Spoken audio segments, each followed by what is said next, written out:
Salut les amis, aujourd'hui la Crocro France Fertile.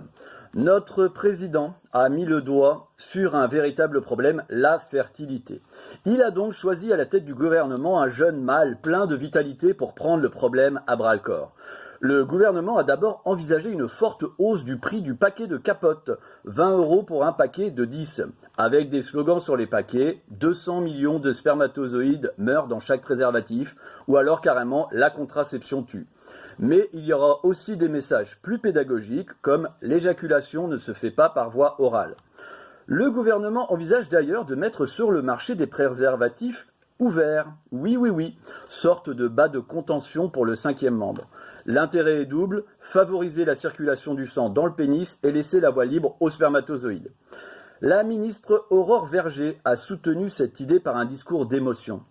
Imaginez tous ces vigoureux têtards qui partent des testicules et bravent par millions la mer du vagin pour tenter de rejoindre le continent de l'ovule, cet espace de prospérité amniotique. Il n'est pas acceptable que toutes ces forces vitales soient arrêtées aux frontières du pénis et se noient dans le spermicide le plus total. Finalement, le gouvernement a opté pour une autre approche en s'attaquant au spermicide, avec cette grande mesure, l'interdiction du spermosate, cet intrant chimique qui pollue les capotes et réduit la fertilité des grappes frénétiques. Souvent critiqué pour son inaction, Christophe Déchu, le ministre de la Propulsion démographique, a fait preuve de créativité. Dans chaque foyer sera installé un collecteur de capotes. Pour mettre fin au gâchis reproductif, les capotes usagées, encore chaudes, devront être déposées dans un seau hermétique, le préservateur, placé à côté du radiateur pour être ensuite porté chez votre pharmacien. Après ramassage, toute cette formidable semence sera versée dans des méga-bassines. Du côté des femmes, l'objectif sera de stimuler la mouille. Oui, ce lubrifiant naturel sera au cœur de la politique industrielle de fécondité. La priorité sera de redynamiser les régions sinistrées des anciens bassins mouillés. Le ministre Bruno Le Maire entend ainsi créer un choc de fécondité. Et Patrick Sébastien de commenter par ce trait d'esprit, en France, on n'a pas de pétrole, mais on a de la mouille. Merci Patrick. Stimuler les ressources du territoire, tout comme accueillir celles des autres pays. Il y aura ouverture à l'immigration biologique. Les migrants bénéficieront d'un parcours de soins à leur arrivée, tel un collier de fleurs hawaïen, et ainsi permettre les meilleures conditions à la reproduction.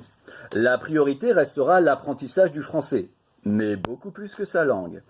Un permis de séjour spécial d'1 année sera mis en place, et il deviendra permanent suite à la présentation d'un test de grossesse positif.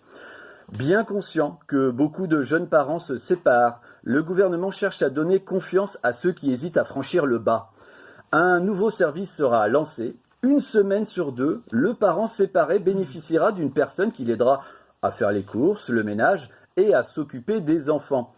Cette personne sera également formée au massage tantrique.